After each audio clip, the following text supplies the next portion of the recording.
కూడా వచ్చేసింది.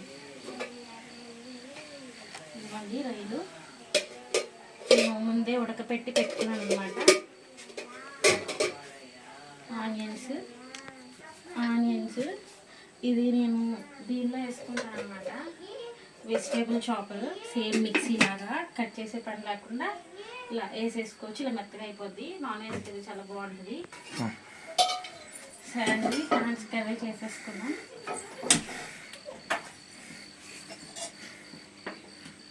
ప్రాన్స్ తిని చాలా రోజులు అయినా అనమాట. నేను అడుగుతున్నాను, ఇలాగే మా ఆయన తీసుకొచ్చేసారు.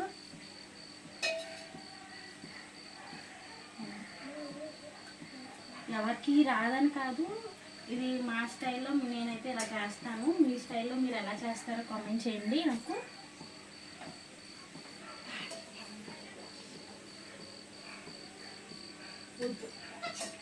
నాన్ వెజ్కి అయితే గ్రౌండ్ నట్ అయితే బాగుంటుంది, కానీ అది లేదు. మామూలుగా అయితే నేను అదే ఎక్కువ వాడతాను. చూడండి ఆయిల్ హీట్ అయింది.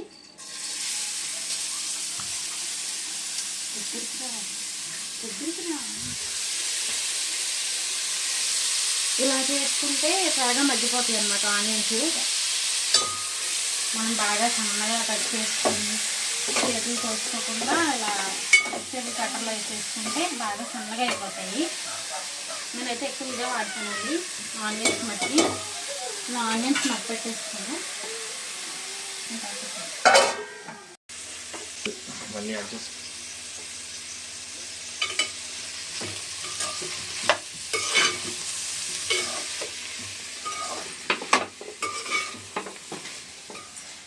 ఇది సాల్ట్ అంతా ముక్కలకి పట్టి కొంచెం మగ్గేదాకా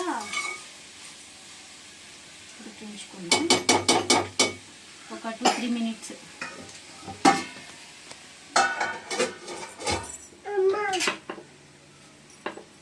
చేసాం కదండి, మగ్గిపోయి ఉంటుంది. చూసుకుందాం మనం. ఇదిగోండి చక్కగా మగ్గిపోయింది అన్నమాట. ఇదిగోండి నేను ముందుగానే రెడీ చేసి పెట్టుకున్న అల్లం వెల్లుల్లి పేస్ట్.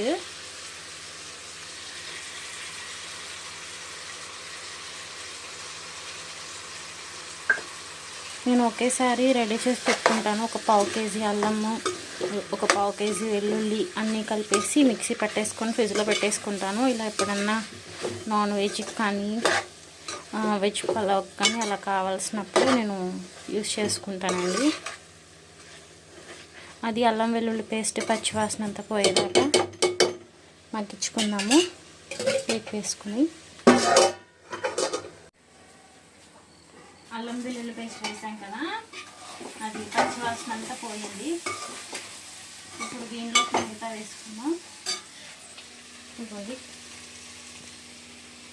ఇది పసుపు.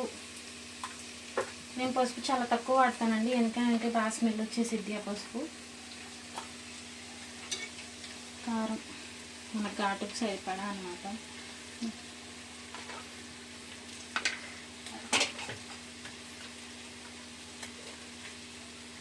ధనియాల పొడి,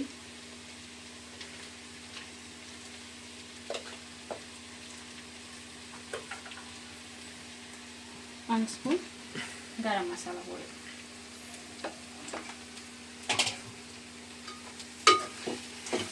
ఇవన్నీ ముక్కకి బాగా పట్టాలి. మనకి ఇలాగే ఉంచేసుకోవాలంటే కొంచెం ఆయిల్ ఎక్కువ వేసుకొని బాగా ఆయిల్తోనే ఎక్కువ ఉడికించుకోవాలి. లేదు మనకి గ్రేవీలా కావాలనుకుంటే ఒక టమాటా అయినా వేసుకోవచ్చు. నాకైతే టమాటా ఇష్టం ఉండదండి. నేనైతే వాటర్ పోసేసుకుంటాను. టమాటా నాకు నాన్ వెజ్లో ఇష్టం ఉండదు అనమాట. మా వాళ్ళకి కూడా ఇష్టం ఉండదు. మా వాళ్ళు కూడా ఇలాగే తింటారు. ఇదిగోండి బాగా పట్టేసింది కదా, నేను వాటర్ పోసేసుకుంటున్నాను దీనిలో.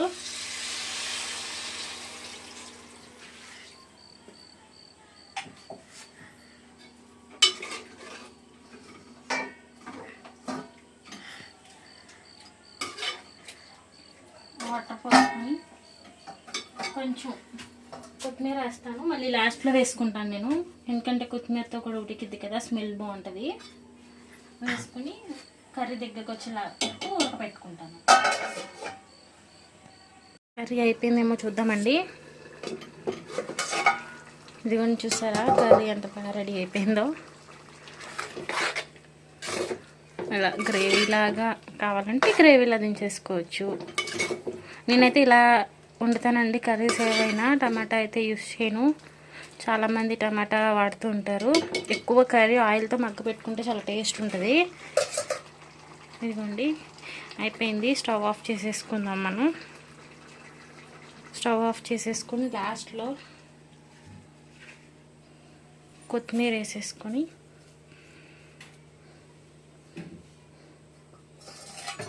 మూత పెట్టేస్తాను. ఆ కొత్తిమీర అంతా ఆవిరికి మగ్గిపోయిద్ది అనమాట.